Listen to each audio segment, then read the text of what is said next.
Il ne faut pas croire que parce que ton top set est plus bas que ce que tu voulais faire, tu ne pourras pas atteindre tes objectifs et donc ton bloc est foutu. Par contre, au contraire, le fait de s'obstiner sur une charge et donc de la mettre quoi qu'il arrive et potentiellement la louper ou que ce soit trop lourd peut vraiment avoir un impact sur ton bloc. Malheureusement, ce qu'il faut que tu comprennes, c'est que ce n'est pas parce que tu mettras plus lourd plus tôt dans un bloc que tu finiras ton bloc plus haut.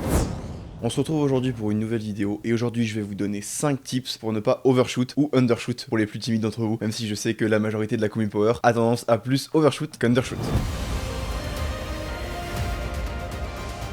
On commence directement avec le tips numéro 1 qui va être en rapport avec l'échauffement. Ça peut paraître évident, mais il y a quand même des petites nuances. Dans un premier temps, fais attention à ton échauffement. Et toujours le même échauffement. Si tu fais un palier 70, 100, 120, 140, fais toujours ce même palier, c'est très important pour pouvoir avoir des repères sur ton échauffement, pour pouvoir vraiment corréler les sensations de tes anciennes séances avec celles que tu as aujourd'hui. Fais attention de calibrer ton échauffement et de toujours faire le même. Aussi, écoute-toi sur ton échauffement. Ton échauffement, c'est le meilleur moyen de savoir comment est-ce que tu te sens et donc du coup, quelle charge tu pourras mettre sur ton top set pour que tu sois au RPE qui est demandé, ou en tout cas la charge que tu devrais mettre sur ton top set pour pas mettre ni trop lourd ni trop peu lourd. Si tu as tendance à te faire avoir et à faire les mauvais jumps au dernier moment, fais toujours des petits jumps à la fin. Qu'est-ce qu'on appelle des jumps? C'est les incrémentations de poids que tu vas faire entre ton dernier top set, enfin ton top set du coup, et ton dernier échauffement. Par exemple, si quelqu'un de normal fera peut-être des jumps de, on va dire pour arriver à une barre à 140, fera 70, 90, 105, 115, 125, 135, 140. Si tu sens que ces jumps là sont un peu trop élevés pour toi, tu peux très bien faire 70, 100, 120, puis 125, 130, 135, 140. Ça te permet de faire des plus petits jumps à la fin et donc de plus prendre le temps de pratiquer ta technique sur des poids qui sont assez lourds pour toi et donc pouvoir vraiment te rendre compte de ce qui va et ce qui ne va pas. Parce qu'évidemment, plus ça va être léger et plus ça va être compliqué de se rendre compte de tes défauts ou en tout cas si tu te sens bien ou pas. Par contre, plus tu vas te rapprocher de ton max et ou de ta charge que tu veux faire le jour J et plus il va être simple pour toi de déceler si tu te sens bien ou pas. Ce tips là est d'autant plus vrai si ta technique a tendance à être hasardeuse. Si ta technique n'est pas toujours la même, que tu es encore dans un apprentissage technique ou que tu as tendance à avoir des déviations techniques, ne fais pas des gros jumps à la fin, ce sera clairement te tirer une balle dans les pieds, alors que l'inverse t'apportera au contraire beaucoup de bénéfices. Plus petits tes jumps seront proches de ta barre que tu vas devoir faire en top 7 et donc plus tu seras sûr, en tout cas moins tu laisseras de chance à l'erreur et donc de te tromper sur la barre que tu devras mettre sur ton top 7. Dites-vous bien que les gros jumps entre le dernier warm-up et le top 7 sont vraiment réservés de manière générale aux gens qui sont très avancés et qui se connaissent très bien. Et même pour les gens qui sont avancés, parfois ça peut être risqué et donc ils ne prendront pas ce risque parce qu'ils ne se connaissent pas assez ou en tout cas ils ne sont pas capables d'être assez objectifs pour faire ce genre de jump et donc pour faire des gros jumps à la fin, ça peut vraiment être dangereux, évidemment pas dans le sens objectif du terme donc vous risquez de faire mal, quoique si vraiment ce sont des jumps qui sont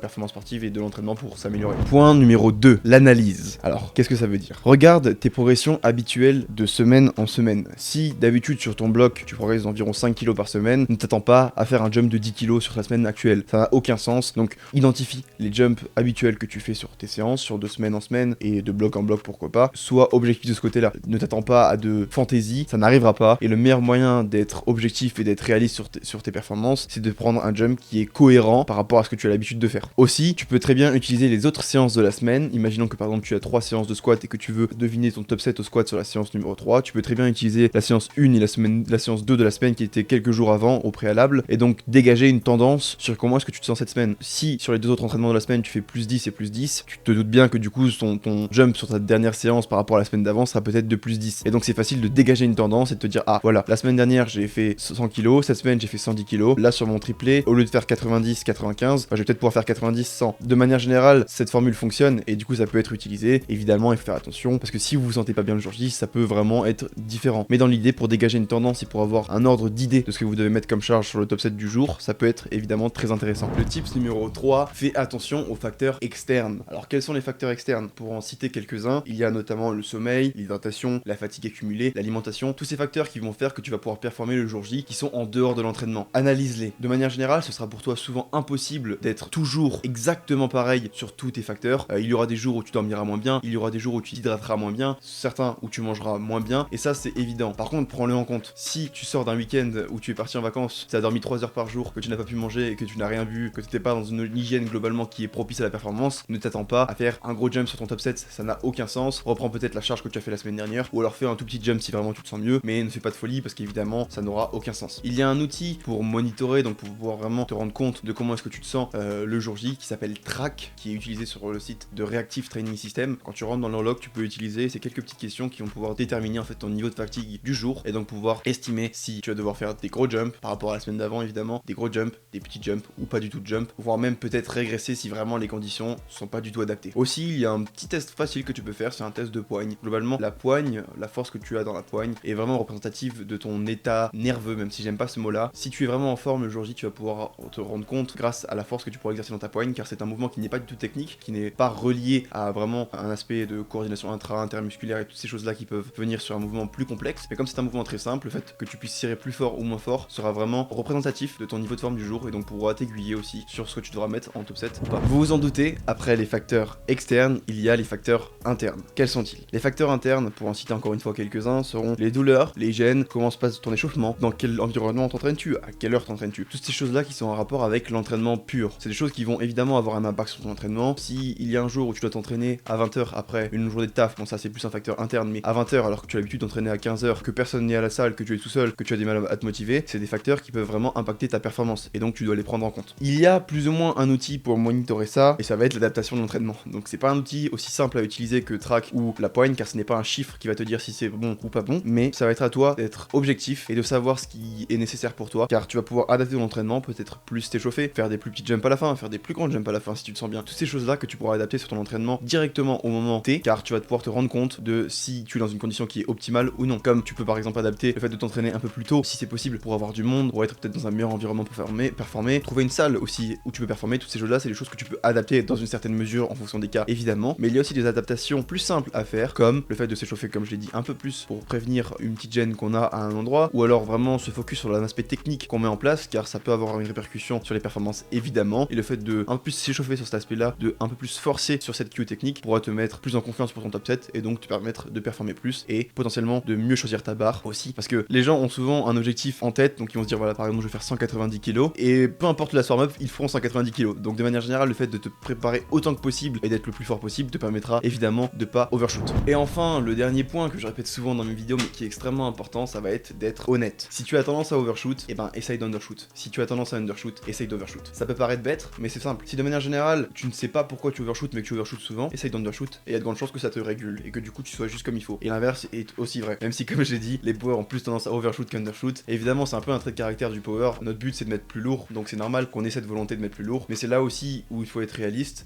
et il faut pas griller les étapes parce que sinon on peut perdre beaucoup de temps. Comme j'ai dit avant on arrive souvent avec un chiffre en tête dans une séance et il faut réussir à se dire que certes je veux faire cette charge là mais si le plan dévie je vais devoir pouvoir m'adapter et mentalement il faut accepter ce truc là de ok je voulais peut-être faire 140 mais si 140 n'est pas là aujourd'hui ça ne sert à rien de le forcer. En faisant un échec je ne progresserai pas, au contraire je risque même de perdre du temps ou en tout cas de me tirer une balle dans le pied dans une certaine mesure car j'aurais pu faire une barre un petit peu moins lourde qui aurait pu être ce qu'elle aurait dû être aujourd'hui et donc ça aura une meilleure influence sur le reste du bloc et même si vous êtes à la fin du bloc c'est pas forcément une raison pour overshoot parce que vous pouvez très bien repartir plus haut sur votre bloc d'après et donc finir en théorie plus haut votre bloc d'après. Donc de manière générale ne cherchez pas forcément d'excuses pour overshoot que ce soit le début ou la fin de bloc ça n'a pas forcément d'intérêt et il vaut mieux être honnête là-dessus et faire ce qui doit être fait. Évidemment il y a un outil très important qui va vous permettre d'être honnête, ça va être les vidéos. Et oui, c'est pour ça que je conseille toujours aux gens de se filmer à la salle. Le fait de se voir en termes de difficulté sur la dernière répétition qu'on va faire va nous permettre d'être plus objectif parce que parfois les sensations sont biaisées. On peut se sentir plus dur que ce que l'on est ou plus simple que ce que l'on est en fonction de nos états de forme et parfois ça peut vraiment nous biaiser dans le choix de la dernière barre. Et aussi, il y a un truc très simple à faire. On peut comparer le last warm-up d'une séance identique. Donc par exemple, si vous êtes le jour 1 de votre semaine 1 et qu'à l'heure actuelle vous êtes au jour 1 de votre semaine 2, vous pouvez comparer le last warm-up du coup de jour 1 de votre semaine 1 avec le last warm-up du jour 1 de votre semaine 2. Et donc ça vous permet de vraiment vous juger en termes de vitesse. Si la dernière barre de chauffe bouge de la même manière, dans ce cas, attendez-vous à faire un top 7 similaire. Si vos deux dernières barres de chauffe sont la même charge, mais que la deuxième bouge beaucoup plus vite, et ben dans ce cas, il y a de grandes chances que vous puissiez mettre plus lourd sur votre jour 1 de la semaine 2. Donc voilà, c'est une manière très simple de pouvoir comparer sur vos états de forme entre la semaine d'avant et cette semaine, et donc du coup de pouvoir en juger par rapport au choix que vous avez fait la semaine d'avant, si vous devez réguler ou non. Aussi, il ne faut pas croire que parce que ton top 7 est plus bas que ce que tu voulais faire, tu ne pourras pas atteindre tes objectifs, et donc ton bloc est foutu. Par contre, au contraire, le fait de s'obstiner sur une charge, et donc de la mettre quoi qu'il arrive, et potentiellement la louper, ou que ce soit trop lourd, peut vraiment avoir un impact sur ton bloc. Malheureusement, ce qu'il faut que tu comprennes, c'est que ce n'est pas parce que tu mettras plus lourd plus tôt dans un bloc que tu finiras ton bloc plus haut. Et là-dessus, il faut être vraiment très réaliste parce que ça arrive souvent. On est souvent, on va dire, hâté par l'appât du gain, le fait de vouloir toujours mettre plus, comme je l'ai dit, mais c'est que très rarement une bonne idée et il faut réussir à entendre raison et à se limiter sur ses choix de barre pour être intelligent, quitte à parfois undershoot, comme j'ai dit, si on a tendance d'overshoot, car je sais que c'est une maladie très répandue en powerlifting. Donc voilà pour cette vidéo, je pense avoir fait le tour. N'hésitez pas si vous avez des suggestions, si vous avez des choses à me dire